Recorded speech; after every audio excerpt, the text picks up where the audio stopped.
വിദ്യാർത്ഥിയുടെ മനസ്സ് സ്ഥിരമായി നോക്കുന്ന വൈകുന്നേരമാകും ആരാണ്ട പഞ്ചായത്തിപ്പടിയിൽ കയറ്റിയിട്ടാണെങ്കിലും വേണ്ടില്ല മനസ്സ് ചെയ്ത് പാതിരാ സമയത്ത് ലോകത്തുള്ള 140 ഏതൊക്കെ പെണ്ണ് തുണിയുരിഞ്ഞാടിയാൽ അത് മുഴുവനും തന്റെ www.com കണ്ടാസ്വദിച്ച് പാതിരാ സമയത്തെല്ലാം അനുഭവിച്ച് തളർന്നുണക്കുന്ന പാതിരാ സമയമാകുമ്പോ തളർന്നവസനായി മുമ്പിൽ വിരിച്ചു വെച്ചിരിക്കുന്ന ലാപ്ടോപ്പിന്റെ ഡെസ്ക്ടോപ്പിലേക്ക് തലമയക്കി വെച്ച് അവിടെ കിടന്നുറങ്ങുന്ന വർഷങ്ങളായി പള്ളിയിലെ സുബഹിയുടെ ബാങ്ക് ചെവിയിൽ കേട്ടിട്ടില്ലാത്ത വർഷങ്ങളായി സുബഹിയുടെ ബാങ്ക് ചെവിയിൽ കേട്ടിട്ടില്ലാത്ത മധ്യാഹ്നത്തിൽ ഉറക്കമെഴുന്നേൽക്കുന്ന എന്റെ പ്രിയപ്പെട്ട ചെറുപ്പക്കാരാ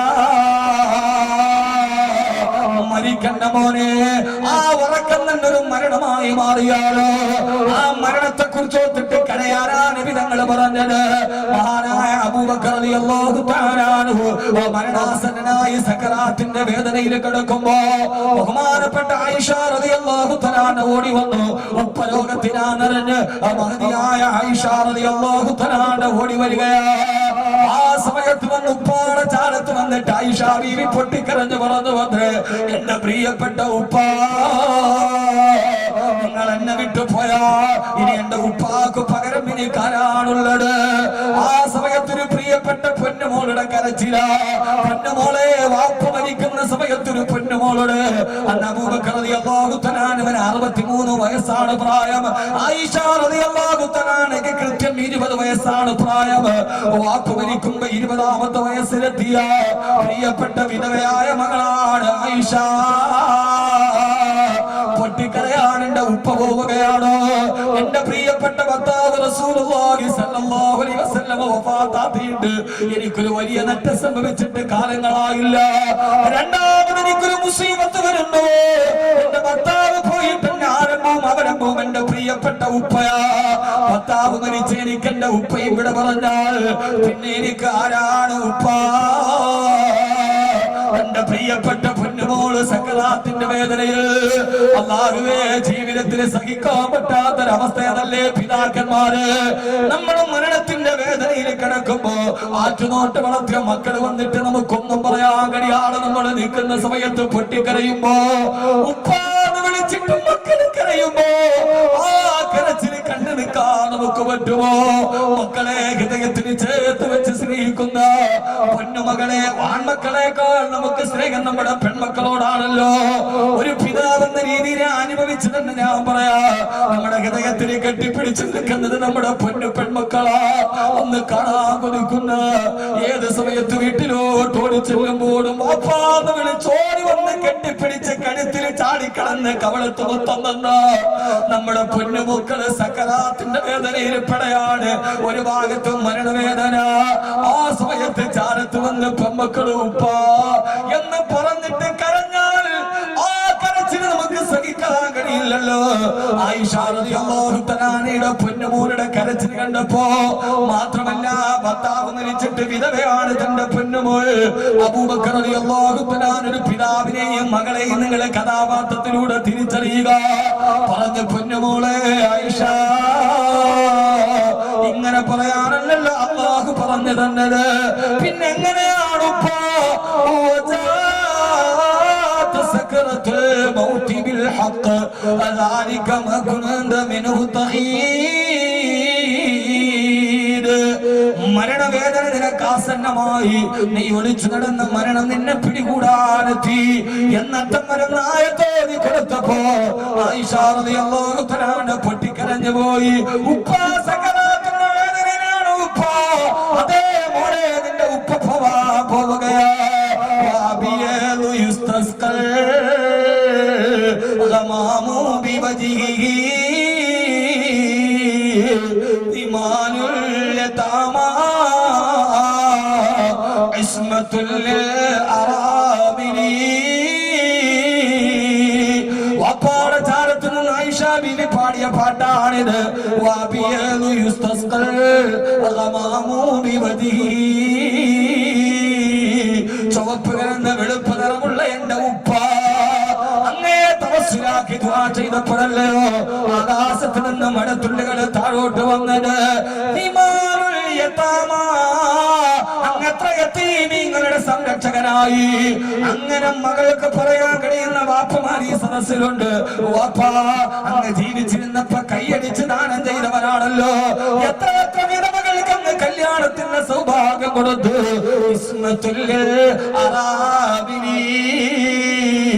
എന്റെ വാപ്പാന്റെ എന്റെ ഉമ്മാന്റെ കൈ കൊണ്ട് കല്യാണ സൗഭാഗ്യം കിട്ടി എത്ര എത്ര യതീമികൾ, എത്ര എത്ര അങ്ങനെ പറയാൻ കഴിയുന്നതൊരു ഭാഗ്യമാണ്.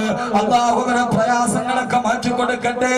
ഇത് അബൂബക്കർ റളിയല്ലാഹു അൻഹു എന്ന ഉപ്പാന്റെ മുമ്പിൽ മകള് പാടിയതാ. എത്ര എത്ര വിധവകൾക്ക് അങ്ങ് കൂട്ടായി ഉപ്പ എന്ന് പാടിയപ്പോ ഹബീബായ അബൂബക്കർ റളിയല്ലാഹു തആല പറഞ്ഞു, ആയിഷ ഇതെന്നെ കുറിച്ച് പറയേണ്ടതല്ല മോളെ. ഫദാക റസൂലുള്ളാഹ്, ഫദാക റസൂലുള്ളാഹ്. ഇത് അല്ലാഹുവിന്റെ റസൂലിനെ കുറിച്ച് പറയേണ്ടതല്ലേ, നിന്റെ ഭർത്താവിനെ കുറിച്ച് പറയേണ്ടതല്ലേ മോളെ. ആയിഷ റളിയല്ലാഹു തആല പൊട്ടിക്കരഞ്ഞപ്പോ അബൂബക്കർ റളിയല്ലാഹു തആല പറഞ്ഞു, മോളെ ഉപ്പാന്റെ മുഖവും ശരീരവും ഒന്ന് മൂടാൻ ഒരു വെള്ള തുണി എടുത്തു കൊണ്ടുവാ മോളെ. ഉപ്പാന്റെ അവസാനത്തെ പറച്ചിലാണ്. പൊന്നുമോള് തുണി എടുക്കാനോടി.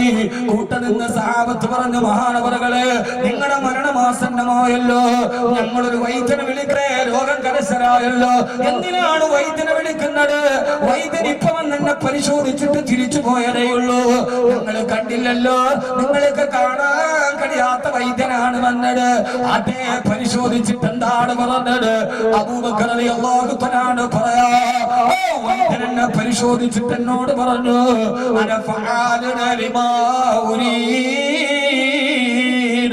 നീ എന്റെ അടുക്കലേക്ക് വരാൻ പോവുകയാ. ആ സമയത്ത് എനിക്ക് ഇഷ്ടമുള്ളത് എന്താണോ അത് നിനക്ക് വേണ്ടി ഞാൻ ചെയ്യുമെന്ന് പറഞ്ഞിട്ടാണ് എന്റെ വൈദ്യം പോയിരിക്കുന്നത്. എനിക്കത് കേട്ടിട്ട് പേടിയാ. സഹോദരങ്ങളെ, ആരാ പറയുന്നത്?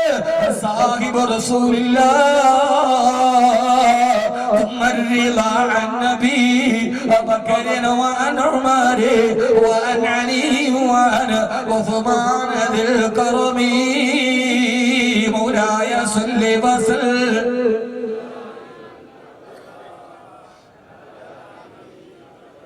ഇതൊക്കെ നമ്മുടെ ജീവിതത്തിന്റെ ആത്മീയതയുടെ നിർവൃതിയാണ്.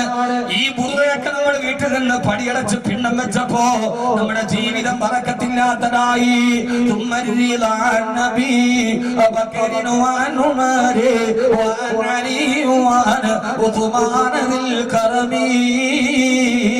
മൗലായ സല്ലി വസല്ലം.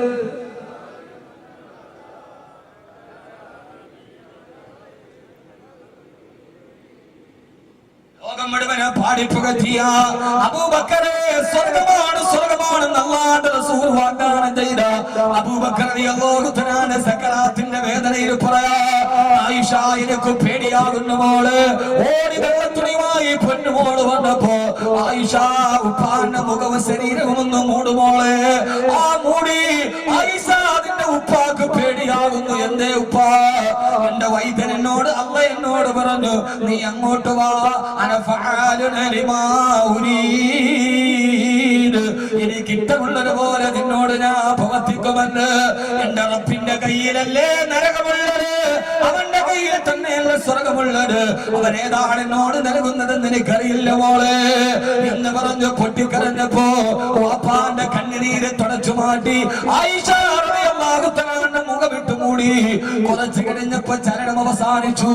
അടിയിൽ നിന്നൊരു വാക്ക് കേട്ടു, അശ്ഹദു അല്ലാ ഇലാഹ ഇല്ലല്ലാഹ് വഅശ്ഹദു അന്ന മുഹമ്മദൻ റസൂലുള്ളാഹ്. തുണിയെടുത്ത് മാറ്റുമ്പോ മാനവരുടെ മന്ദസ്മിതം തൂകി റൂഹുവിടെ പറഞ്ഞിട്ട് പുഞ്ചിരി തൂകി കിടക്കുന്നുണ്ട്.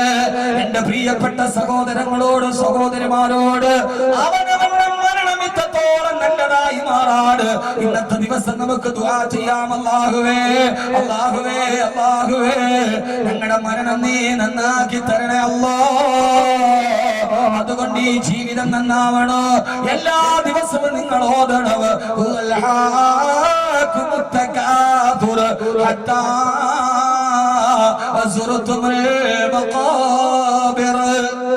ഈ സൂറത്ത് ഓതുന്നവന് നല്ല മരണം കിട്ടും, നല്ല മരണം കിട്ടും. അല്ലാഹു ഇതൊന്ന് ഓതാൻ തൗഫീഖ് നൽകട്ടെ. ആമീൻ പറ. അള്ളാഹു ഇനിയും നോക്കാൻ തൗഫീക്ക് നൽകട്ടെ. ഇനി ഞാൻ മൂന്നാമത് വേറൊരു പ്രയോജനം കൂടെ പറഞ്ഞുതരാം. അത് ഭയങ്കര പ്രയോജനമാണ്. അള്ളാഹു തൗഫീക്ക് നൽകട്ടെ. പറയണോ അതോ സമയമായോ?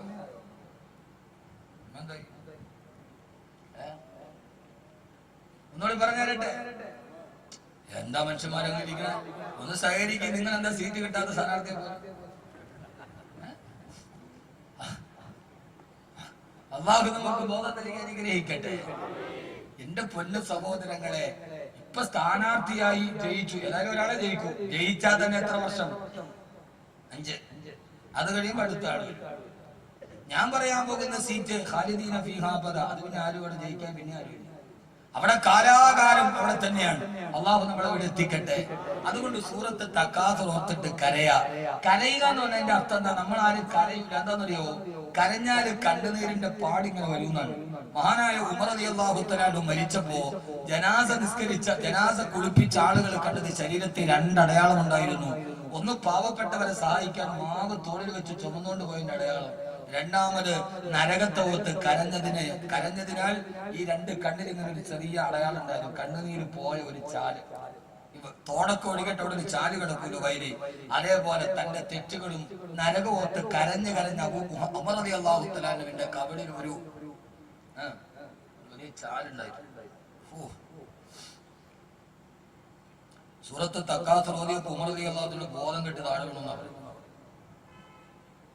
പരിശുദ്ധ ഖുർആനിലെ ഏറ്റവും പേടിപ്പെടുത്തുന്ന സൂറത്താണ് സൂറത്ത് തക്കാസുർ. ഏറ്റവും പേടിപ്പെടുത്തുന്ന ആയത്ത്,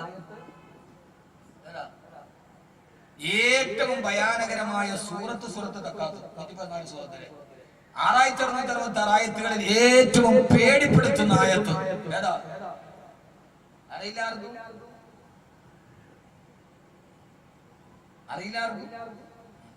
UDF എത്ര സീറ്റ് കിട്ടും? LDF അതൊക്കെ നമ്മൾ കണക്കൊണ്ട് വെച്ചിരിക്കാം. ഏറ്റവും പേടിപ്പെടുത്തുന്ന ആയത്ത് നാളെ വരും. നാളെ നമ്മുടെ വിഷയം അതാണ്. ഏറ്റവും പേടിപ്പെടുത്തുന്ന ആയത്ത്.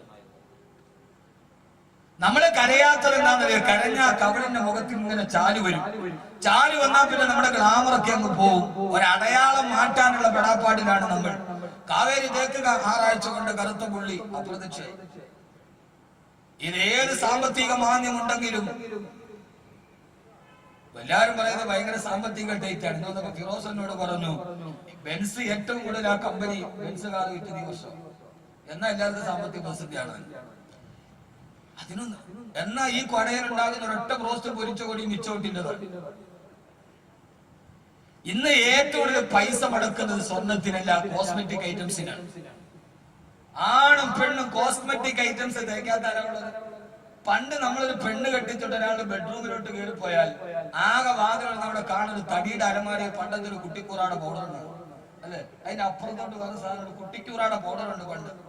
ആ കുട്ടിക്കൂറാടെ പൗഡറും ഒരു ചീപ്പും കണ്ണാടി, പിന്നെ അന്നത്തെ ഒരു സോപ്പുണ്ട്. എന്താ അതിന്റെ പേര് ഞാൻ പറഞ്ഞു. ഇമാമി സോപ്പുണ്ട്. ഹമാം ഒരു ഹമാമിന്റെ പച്ച കവറുള്ള സോപ്പ്, ഒരു കുട്ടിക്കൂറാടെ പൗഡറുടെ ചീപ്പ്. അതിനപ്പുറത്തോട്ട് എന്താ ഉള്ളത്? ഇപ്പൊ നിങ്ങളൊന്ന് നോക്കി, അവിടെ face pack, after shave, before shave, cream, കാല്, കയ്യ്, കണ്ണ്, പുരികത്തി തേക്കാൻ വരെ സർവ്വതുണ്ട്. കാരണം ഇന്നെല്ലാവരും അവനവന്റെ മുഖം വെളുപ്പിക്കാനുള്ള തിരക്കിലാണ്. യഥാർത്ഥത്തിൽ ഞാൻ എന്റെ പ്രിയപ്പെട്ട സഹോദരങ്ങളോട് രാത്രി കിടക്കാൻ നേരത്തെ ഒരു ഫേസ് പാക്ക് പറഞ്ഞു തരാൻ പോവാം. ഇത് ദിക്ർ സലാത്തിന്റെ ഫേസ് പാക്ക്. എല്ലാവരും പപ്പായ അരച്ച് തേക്കണവർ അങ്ങനെ, കുക്കുമ്പർ തേച്ചേക്കണവർ അങ്ങനെ. ഈ അടുത്ത സമയത്ത് ഭയങ്കര വഴക്ക്, തലാക്കായി. അവസാനവും പറയും, ഉസ്താദെ ഞാൻ ഓഫീസ് കഴിഞ്ഞിട്ട് വീട്ടിൽ വന്ന് കുളിച്ചൊരുങ്ങി ബെഡ്റൂമിൽ പോയാ ഇവള് നേരെ മാനത്തോട്ട് നോക്കി കിടപ്പായി. തിരിഞ്ഞു നോക്കൂല, വലത്തോട്ട് നോക്കൂല, എന്നോട് മിണ്ടൂല്ല. സംഭവം അവളോട് ചോദിച്ചപ്പോഴാ അവളെ കണ്ണിന്റെ താഴ്ഭാഗത്ത് കറുപ്പുണ്ട്, അത് മാറാ കുക്കുമ്പർ അരിഞ്ഞ് കണ്ണിനെ വെച്ചിട്ട് മേപ്പോട്ട് നോക്കി കിടക്കുക. എന്താ ഗുണം? കണ്ണിന്റെ അടിയിലെ കറുപ്പ് മാറും. അവള് കുക്കുമ്പർ വെച്ചിട്ട് അതിന്റെ മേപ്പോട്ട് കിടക്കുക. യഥാർത്ഥത്തിൽ ഒരാൾക്ക് സൗന്ദര്യം മാനദണ്ഡമാണെങ്കിൽ ആ സൗന്ദര്യം വേണ്ടത് സൗന്ദര്യത്തിന് പ്രസക്തിയുള്ള ഒരു കാലത്തല്ലേ ഇപ്പൊ നമുക്ക് എവിടെ പ്രസക്തിയുള്ളത്? ഇപ്പൊ സൗന്ദര്യം കൊണ്ട് വല്ല കാര്യമുണ്ടോ? കറുകറുത്തവനും വെളുവെളുത്ത പെണ്ണിനെ കിട്ടും. ചില നല്ല പെണ്ണുങ്ങളെ കൂടെ ചില ഭർത്താക്കന്മാർ പോകുമ്പോൾ നമ്മൾ ഇവക്ക് ഇവനെ കിട്ടിയുള്ളൂ. കാരണം സൗന്ദര്യം ഒരു മാനദണ്ഡമല്ല, ഹൃദയത്തിന്റെ സൗന്ദര്യമാണ് പ്രധാനം. മുഖത്തെ കറുപ്പും വെളുപ്പും അതിന് എന്തെങ്കിലും ഒരു യോഗ്യതയുണ്ടെങ്കിൽ ആ സമയത്താണ് നമ്മുടെ മുഖത്തിന് വെളുപ്പ് വേണ്ടത്, അല്ലേ? ആണമച്ചമാരല്ലേ? അപ്പൊ ആ സമയത്തല്ല മുഖം വെളുപ്പിക്കേണ്ടത്. മുഖം വെളുപ്പിക്കാനുള്ള ക്രീം ഞാൻ പറഞ്ഞില്ല, നിങ്ങൾ കേട്ടോളി. ഇന്നു മുതൽ ഇത് ചെയ്യണം എല്ലാവരും. ഇന്ന് വാത് കഴിഞ്ഞ് പോയത് മുതൽ ഇതാണ് നമ്മുടെ ഇന്നത്തെ ലാഭം. അള്ളാഹു സ്വീകരിക്കട്ടെ, അള്ളാഹു സ്വീകരിക്കട്ടെ.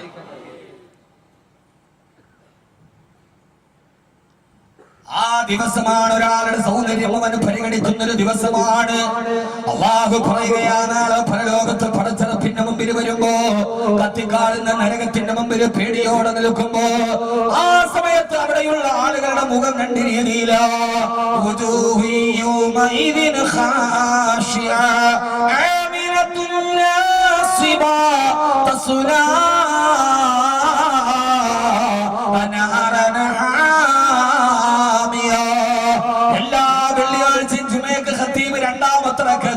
സൂറത്തായത് അതിന്റെ അർത്ഥം ഇതേവരെ നമ്മൾ മനസ്സിലാക്കിയിട്ടില്ല.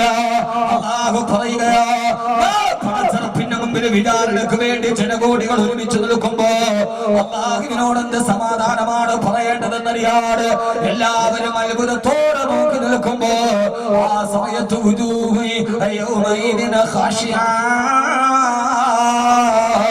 ഈ ദുനിയാവിൽ എത്ര വെളുപ്പുള്ളവരാണെങ്കിൽ അവരെ മുഖം വല്ലാതെ കഥകരത്ത് കരിവാളിച്ചു നിൽക്കുകയാ.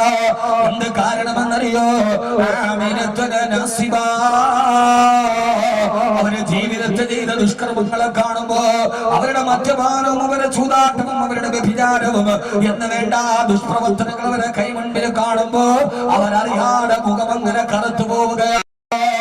എത്ര വെളുവെടുത്ത മുഖമാണെങ്കിലും പെണ്ണേ, ഹറാമ് ചെയ്ത പെണ്ണാണോ അന്ന് നിന്റെ വെളുവെടുത്ത മുഖം കറുക്കുമടി.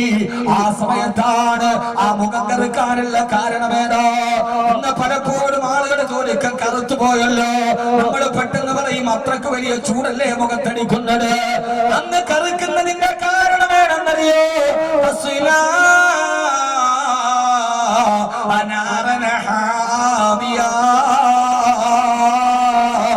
പതച്ചു പൊന്തുന്ന നരകത്തിന്റെ തീനാളം അവരുടെ മുഖത്തെ കടിക്കുമ്പോ അവരുടെ മുഖം ഇങ്ങനെ കറുത്ത് കറുത്തു പോവുകയോ. എന്നെ കേൾക്കാനിട്ട് പ്രിയപ്പെട്ട സഹോദര, എന്നാലും മറുഭാഗത്ത് വേറൊരു വിഭാഗം ആളുകളുണ്ട്.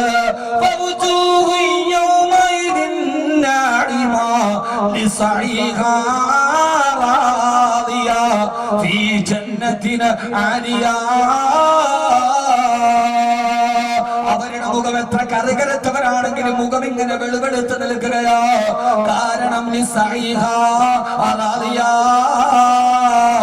അവര് ജീവിതത്തിൽ ചെയ്ത സൽക്രമങ്ങൾ കാരണത്താ അന്നത്തെ ദിവസം വെളുത്തവരുമുണ്ട് കറുത്തവരുമുണ്ട്.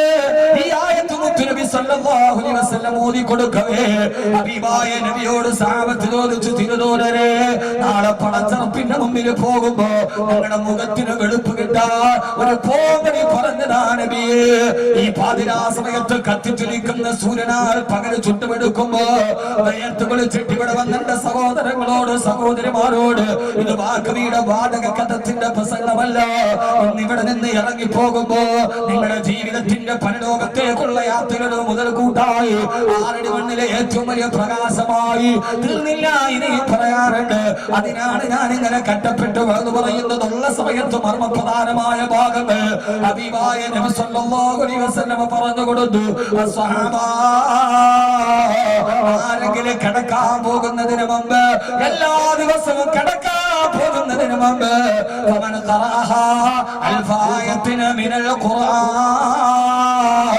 അല്ലാഹുവിന്റെ ഖുർആനിൽ നിന്ന് 1000 ആയത്തുകൾ പാരായണം ചെയ്ത, എല്ലാ ദിവസവും കിടക്കാൻ പോകുന്നതിന് മുമ്പ് ഖുർആനിലെ 1000 ആയത്തുകൾ പാരായണം ചെയ്താൽ അല്ലാഹു സുബ്ഹാനഹു വ തആല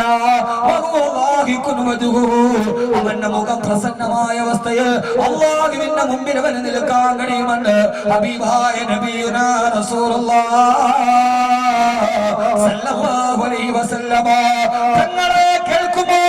നാളെ ഞാനും നിങ്ങളും മരിച്ചു പോയാൽ നമുക്ക് സ്വർഗത്തിൽ വെളുവെടുത്ത മുഖമായിട്ട് വരാണ്. ഉറങ്ങുന്നതിന് മുമ്പ് ഖുർആനിലെ 1000 ആയത്തുകൾ സ്ഥിരമായി ഓതിയിട്ട് കിടക്കണേ. ഇതാണ് നിങ്ങൾ ഏറ്റവും വലിയ ഫേസ്ബുക്ക്.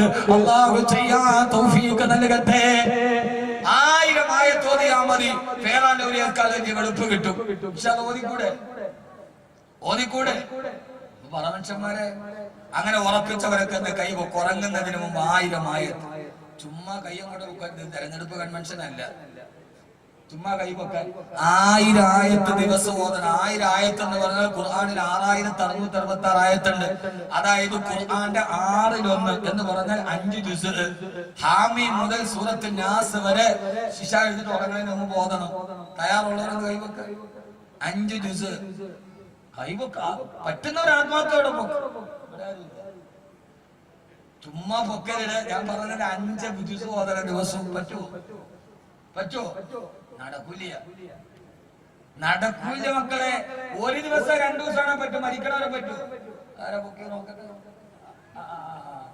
അള്ളാഹു തൗഫീഖ് നൽകട്ടെ.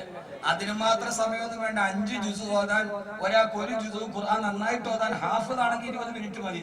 അല്ലാത്ത ഒരാളാണെങ്കിൽ 30 മിനിറ്റ്, ഒരു 25 മിനിറ്റ്. 2 10 ഏതാണ്ട് 1 മണിക്കൂർ 1.25 മണിക്കൂർ മതി 5 ജുസ് ഓതാൻ. അതിന് മാത്രം സമയമൊന്നും വേണ്ട. 3 സീരിയൽ കാണുന്ന സമയം അല്ല 2 അല്ല 30 മിനിറ്റ് സീരിയൽ 30 മിനിറ്റ്. നമ്മള് മുത്തക്കിങ്ങൾ ഇരിക്കണിപ്പോ അറിഞ്ഞൂടാ സാധിക്കണം. 2 സീരിയൽ കാണുന്ന സമയം. പിന്നെ 25 മിനിറ്റ് അല്ലേ ബൈനഹുമാ അതിന്റെ ഇടയിലുള്ള പരസ്യവും കൂടെ കൂട്ടി. കഴിയൂല സഹോദരങ്ങളെ. സഹാബത്ത് പറഞ്ഞു, നബിയെ കച്ചവടവും യുദ്ധവും എഴുതിട്ട് തിരിച്ചു വന്നാൽ എല്ലാ ദിവസവും, ഞാൻ അതുകൊണ്ടാ പറഞ്ഞു ഇന്ന് കേൾക്കാൻ വന്നവർക്ക് ലാഭമാണ്. നബിയെ എല്ലാ ദിവസവും യുദ്ധവും ഞങ്ങളുടെ ജീവിതത്തിന്റെ തിരക്കിന്റെ ഇടയിൽ ഇതൊന്നും ചെയ്യാൻ ഞങ്ങൾക്ക് കഴിയില്ല. യാ റസൂലല്ലാഹ്, ഹബീബായ റസൂലുള്ളാഹി സ്വല്ലല്ലാഹു അലൈഹി വസല്ലം പറഞ്ഞു കൊടുത്തു, സഹാബ ഒരാൾക്ക് ദിവസവും 1000 ആയത്ത് ഓതാൻ കഴിഞ്ഞിട്ടില്ലെങ്കിൽ നിങ്ങൾ ഉറങ്ങാൻ പോകുന്നതിന് മുമ്പ് ഒരൊറ്റ പ്രാവശ്യം നിങ്ങളുടെ സൂറത്ത് തകാസുർ പാരായണം ചെയ്യുക. അൽഹാകുമുത് തകാസുർ ഹത്താ അസുറതുൽ മഖാബിർ എന്ന സൂറത്ത് തകാസുർ ഒറ്റ പ്രാവശ്യം നിങ്ങൾ ഓതിയിട്ട് കിടന്നുറങ്ങുക. നാളെ മരണത്തിലേശം പടച്ചറപ്പിന്റെ മുമ്പിൽ പോകുമ്പോ സന്തോഷമുള്ള മുഖത്തോടെ അല്ലാഹുവിന്റെ മുമ്പിൽ ഹിസാബിന് നൽകാണ് നിങ്ങൾക്ക് കഴിയും. മെമ്മേനാടുകാരെ, അല്ലാഹു നമുക്ക് ആ മഹാഭാഗ്യം നൽകുമാറാകട്ടെ. ഇന്ന് നിങ്ങളെ ഞാൻ സത്യപ്രതിജ്ഞ ചെയ്യിപ്പിക്കുക. ഇനി 1000 ആയത്ത് വേണ്ട സൂറത്ത് തകാസുർ ഓതിക്കൂടെ? പറ്റില്ലേ? അപ്പൊ അങ്ങനെ ഉറപ്പിച്ചിട്ടൊന്ന് കൈവെക്ക. അങ്ങനെ ഉറപ്പിച്ചിട്ട് ഇതാണ് ലാഭം. അല്ലാഹു തൗഫീഖ് നൽകട്ടെ. ഇന്ന് മുതൽ വാക്ക് ഇന്ന് വാത് പറഞ്ഞ അന്ന് മുതൽ എന്റെ ലാഭത നാളെ ചിലപ്പോ പ്രസംഗിക്കാൻ ഞാൻ ഉണ്ടാവാം, ഇല്ലാതിരിക്കാം. മരണം അതിന്റെ ഇടയിൽ വന്ന് നമ്മൾ പോകണം. നിങ്ങളിൽ ഒരാളാണ് പോകണം. പക്ഷേ നമ്മുടെ ലാഭം ഇന്ന് മുതൽ ഈ കേൾക്കാമെന്ന ഒരാൾ ഇത് പാരായണം ചെയ്താൽ ആഖിറത്തിലേക്കുള്ള ലാഭമാണ്. പിന്നെ മനുഷ്യനത് സമ്മതിച്ചില്ലെങ്കിൽ പ്രശ്നമല്ല. അള്ളാഹു നമ്മളെ സ്വീകരിക്കട്ടെ. ഇൻഷാ അല്ലാഹ് ഓതിക്കൂടെ സഹോദരിമാരെ? നമ്മുടെ ജീവിതത്തിൽ മാറ്റം വരട്ടെ. മാറ്റം വരുമ്പോൾ നമ്മൾ മാത്രമല്ല, നമ്മുടെ ഭാര്യയെ, നമ്മുടെ മക്കളെ എല്ലാവരെയും നമ്മൾ പഠിപ്പിച്ചു കൊടുക്കണം. എന്നാലേ നമ്മുടെ മക്കൾ നന്നാവൂ. യഥാർത്ഥത്തിൽ ഒരൊറ്റ വിഷയം കൂടെ നമുക്ക് പിരിയാൻ ഞാനൊരു ദിക്ർ നിങ്ങൾക്ക് പറഞ്ഞുതരാം. അള്ളാഹു സ്വീകരിക്കട്ടെ. ഇൻഷാ അല്ലാഹ് ശിഹാബ് റിലീഫ് സെൽ ലോകത്തിലെ ഏറ്റവും വലിയ ദീപകാരുണ്യ പ്രസ്ഥാനമാണ്. ഇതിന്റെ ബാക്കി കിട്ടുന്ന പൈസ കൊണ്ട് ഏതെങ്കിലും ഒരു അഗതിയും അനാഥയുമായ ആൾക്കൊരു വീട് വെച്ചു കൊടുക്കണമെന്ന് സംഘാടകർക്ക് ആവശ്യമുണ്ട്. അതിനുവേണ്ടി തന്നെ അല്ലെ പരിപാടി വെച്ചിരിക്കണം. ബാക്കി കിട്ടിയാൽ എല്ലാവരും കൂടി സഹകരിച്ചാൽ നടക്കും. ഇൻഷാ അല്ലാഹ് ഒരു ബക്കറ്റുമായി ആരും എഴുന്നേക്കരുത്. ഇപ്പൊ തന്നെ യോഗ തീരും. ഇൻഷാ അല്ലാഹ് നാളെ കൃത്യം 8 മണിക്ക് വരൂലേ? ഞാൻ ഇവിടെ തന്നെ ഉണ്ട്, പുറത്തും പോണില്ല. 8 മണിക്ക് അവിടെ വന്നു. ഇനിയിപ്പോ സമയം കൂടുതലാണ് ഇത്രയും പ്രശ്നം. ഞാൻ നല്ലൊരു പ്രണയ കഥ പറഞ്ഞിട്ട് ഒരു സ്വപ്നം പറഞ്ഞിട്ട് ഇൻഷാ അല്ലാഹ് അവസാനിക്കും. അതാവുമ്പോ പിന്നെ ആരും പോവില്ല. നല്ലൊരു ചെറുപ്പക്കാരൊരു പെണ്ണിനെ സ്വപ്നം കണ്ട ഒരു കഥയുണ്ട്. ഞാൻ പറഞ്ഞിട്ട് ഇൻഷാ അല്ലാഹ് കിട്ടില്ല. അതാവുമ്പോ പിന്നെ ആരും പോവില്ലല്ലോ. ഒരായത്ത് പറയാൻ പറഞ്ഞ ആളുകളും എന്നെ വലിയ എഴുതാക്കും. ഒരു ചെറുപ്പക്കാരൻ രാത്രി ഒരു പെണ്ണിന്റെ പേര് വിളിച്ചു പറഞ്ഞിട്ട് സ്വപ്നം കണ്ടു.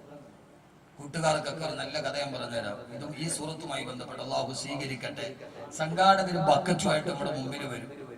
ബക്കറ്റില്ലേ? സംഘാടകരൊക്കെ കോടീശ്വരന്മാരാണ്. ബക്കറ്റ് പോലും മോണില്ലല്ലോ.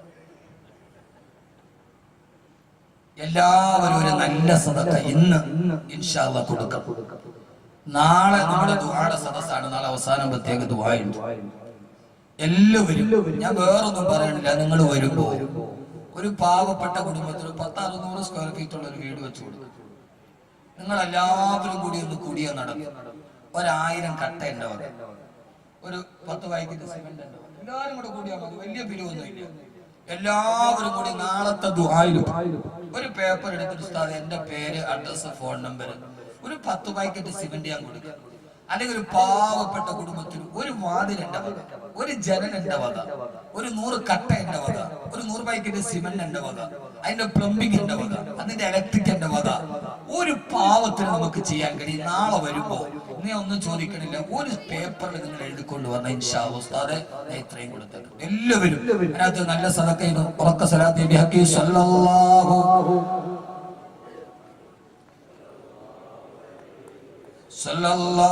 അലാ മുഹമ്മദ് സല്ലല്ലാഹു അലാ മുഹമ്മദ് യാ റബ്ബി സല്ലി അലൈഹി വസല്ലം. അല്ലാഹുവേ സ്വീകരിക്കണേ അല്ലാഹ്.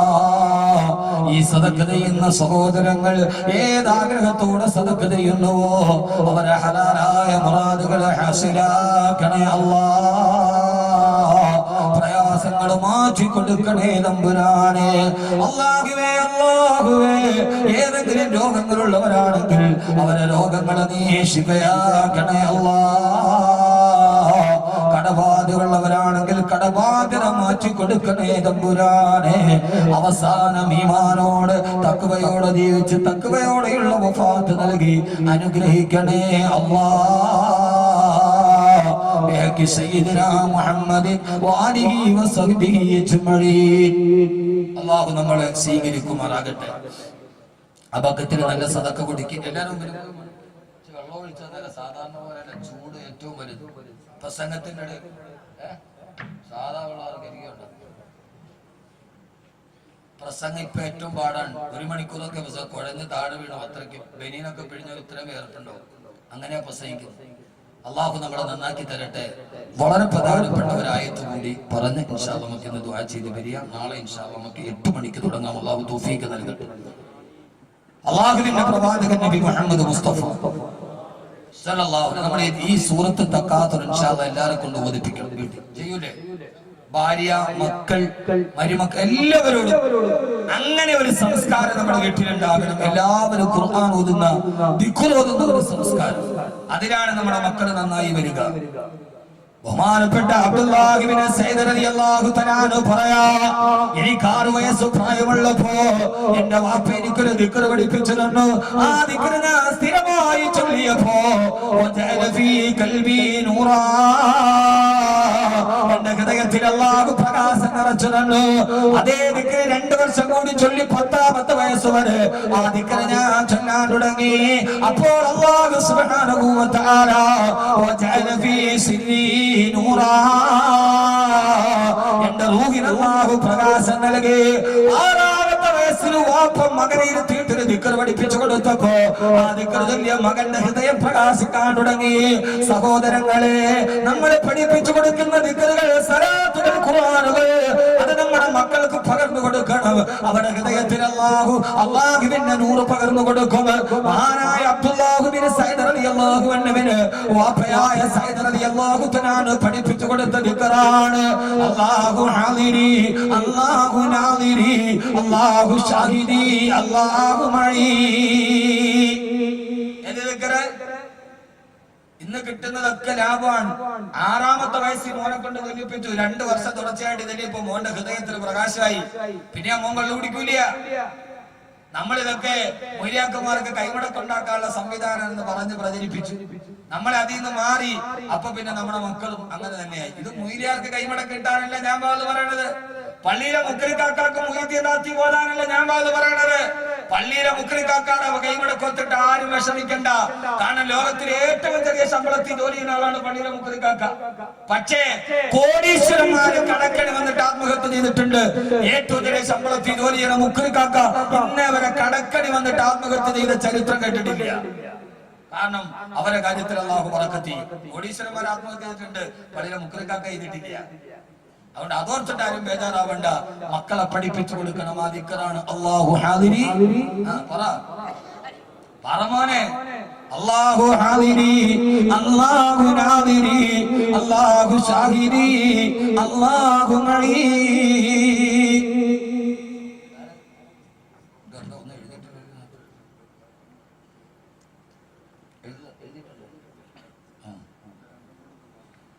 അള്ളാഹു സ്വീകരിക്കുമാറാകട്ടെ. അതുകൊണ്ട് സഹോദരങ്ങളെ, ഇന്നത്തെ സൂറത്ത് തക്കാതുറിന്റെ ആദ്യത്തെ ആയത്ത് ഹത്താ സുർത്തുൽ മക്കാബിർ കല്ലാ സൗഫ തഅലമൂൻ ലതറവുന്നൽ ജഹീം. ഈ രണ്ടായത്ത് ഇൻഷാഅല്ലാഹ് നാളെ അത് ഏറ്റവും പേടിപ്പെടുത്തുന്ന ആയത്താണ് താനും. അള്ളാഹു സ്വീകരിക്കുമാറാകട്ടെ. ഞാൻ അവസാനം എന്റെ ചെറുപ്പക്കാരോട് സൂറത്ത് തക്കാതുർ മനസ്സിൽ ഓർത്തിരിക്കാൻ ഒരൊറ്റ കാര്യം കൂടി പറഞ്ഞു പിരിയുകയാണ്. നമുക്കെല്ലാവർക്കും അറിയാം, അശറത്തുൽ മുബശ്ശിരീൻ, സ്വർഗ്ഗം കൊണ്ട് സന്തോഷവാർത്ത അറിയിപ്പിക്കപ്പെട്ട 10 സഹാബാക്കൾ. അവരാണ് നബി ബക്കർ وأن عمر وأن علي وأن عثمان ذي الكرم سيدنا زبير طلحة وأبي عبيدة وابن أوف الناشر الكرم سيدنا سعيد. അതിൽ പറയുന്ന ആറാമത്തെ സഹാബി സയ്യിദ്. അപ്പൊ ഈ 10 പേർക്ക് മാത്രമല്ല സ്വർഗമുള്ളത്. ഇനി നബിതങ്ങൾ ഒറ്റ ഇരിപ്പിന് ഒന്നിച്ചു പറഞ്ഞ 10 പേരാണിത്. ബാക്കി പലരോടും ആയിഷാക്ക് സ്വർഗമാണ്, ഫാത്തിമ ബീവിക്ക് സ്വർഗമാണ്, അമ്മാറിന് സ്വർഗമാണ്. അങ്ങനെ ധാരാളം സഹാബത്തുണ്ട്. 10 പേരെന്ന് പറഞ്ഞാൽ ഒറ്റ വാക്കിൽ നബികൾ പറഞ്ഞ ഒരു സദസ്സിൽ വെച്ച് പറഞ്ഞാലാണ് ഈ 10 പേർ. അതിൽ ആറാമത്തെ ആളാണ് സയ്യിദ് ബിൻ സെയ്ദ് റളിയല്ലാഹു തആല. സയ്യിദ് ബിൻ സെയ്ദ് റളിയല്ലാഹു തആല മഹാനവറുകൾ ഒരു ദിവസം യുദ്ധത്തിന് വേണ്ടി പോയപ്പോ 4 ദിവസം തുടർച്ചയായിട്ട് ഉറങ്ങിയ ഒരു അത്ഭുതകരമായ സ്വപ്നം ഞാൻ പറഞ്ഞുതരാം.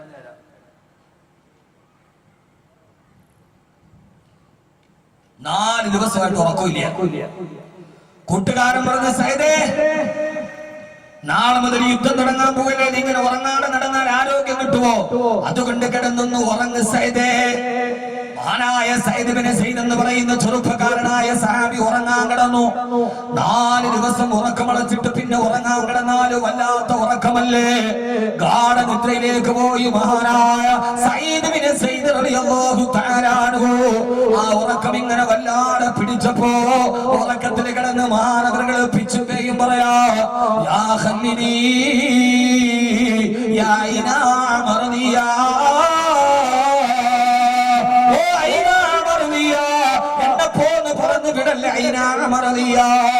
എന്നെ കേൾക്കാനത്തെ സഹോദരങ്ങളോട് സഹോദരന്മാരോട് പാതിരാത്രിയിൽ സ്വപ്നം കാണാത്തവരാണ്. മഹാനവറുകൾ ഉറക്കത്തിൽ കിടന്ന് വിളിച്ചു പറയാ,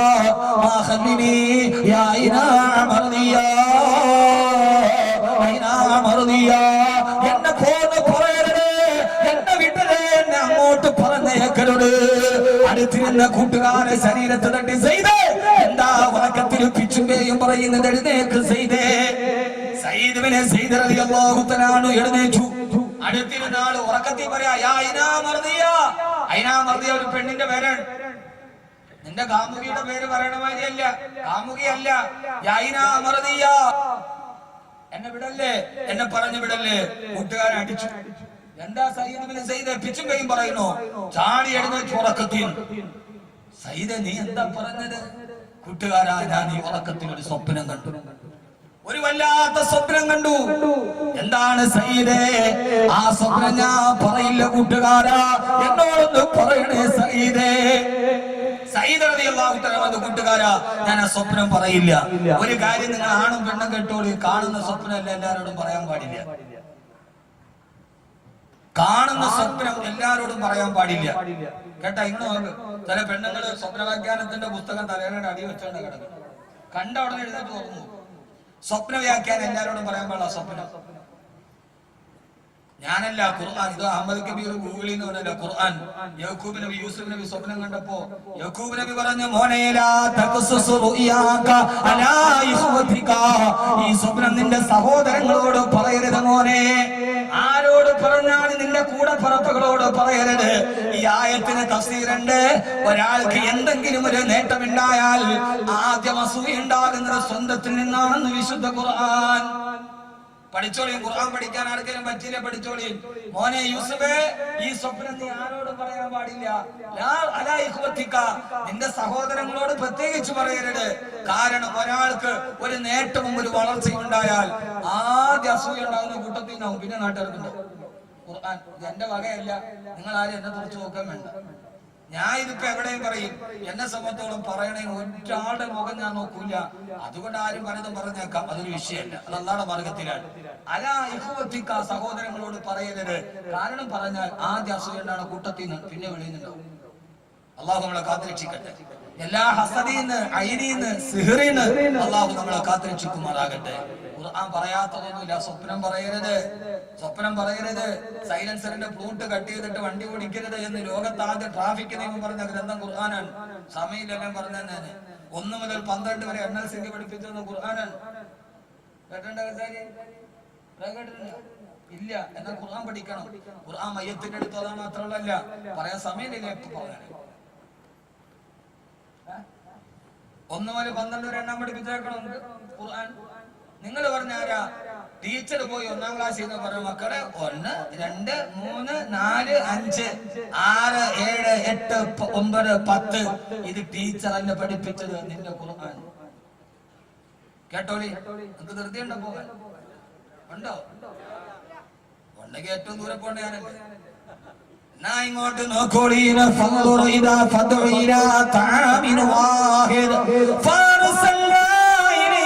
اثنين فيكونون ثلاثة فخذ 4 من الطير ويكونون 5 الذي خلق السماوات والأرض وما بينهما في 6 أيام الذي خلق 7 سماوات طباقا 8 أزواج وكان في المدينة 9 رهط تلك 10 كاملة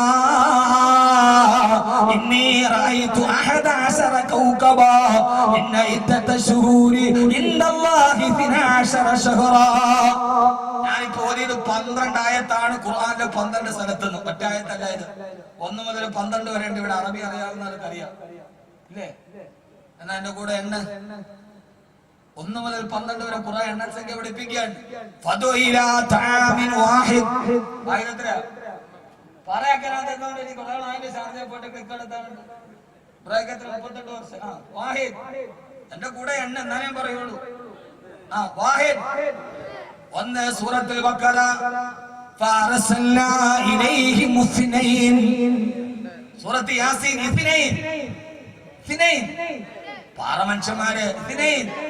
2 സയഖൂലൂന സലാസ. സൂറത്തുൽ കഹ്ഫ് 3. 3 فخذ 4 من الطير 4. على سورة آل عمران سيقولون 5. 5 سورة الكهف الذي خلق السماوات والأرض وما بينهما في 6 أيام. 6. 6 سورة القصص الذي خلق 7 سماوات طباقا الذي خلق 7. سورة نوح 8 أزواج 8. 8 سورة الأعراف وكان في المدينة 9 رهط 9. 9 سورة القصص تلك 10 كاملة.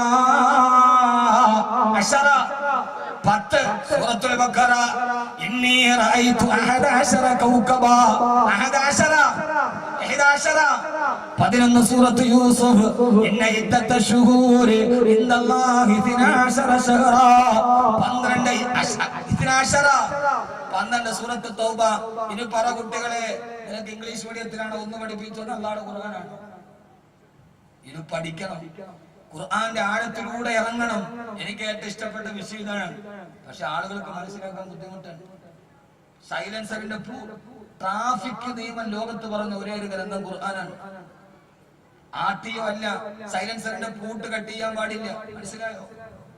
നമ്മുടെ അവിടെ പൾസർ 220 ഒക്കെ മേടിച്ചിട്ട് കുട്ടികള് ഫ്ലൂട്ട് കട്ട് ചെയ്തിട്ട് വെടികൊണ്ട വെലിക്ക് പോകണമാര് 4 മണിക്ക് കോളേജിന്റെ മുമ്പേ കൂടെ അവനിങ്ങനെ ഇരിക്കണാണ്. കുളത്തിന്റെ അടുത്ത് തവള ഇരിക്കണോ ഇരിക്കണം.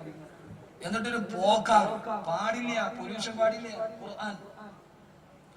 ലുക്മാൻ അലൈഹിസ്സലാത്തു വസ്സലാം മകനോട് ഉപദേശം കൊടുക്കുമ്പോ ട്രാഫിക് നിയമം പറഞ്ഞു കൊടുക്കാൻ. സൂറത്തുൽ ലുക്മാൻ. മോനെ, നീ എല്ലാം ചെയ്യുമ്പോ ഓവർ സ്പീഡ് പാടില്ല മോനെ. സ്പീഡിൽ വെച്ച് 40 ആണെങ്കിൽ 40ന്റെ മുകളിലോട്ട് പോകരുത് മോനെ. നിന്റെ സഞ്ചാരത്തിലും മിതത്വം പാലിക്കണേ.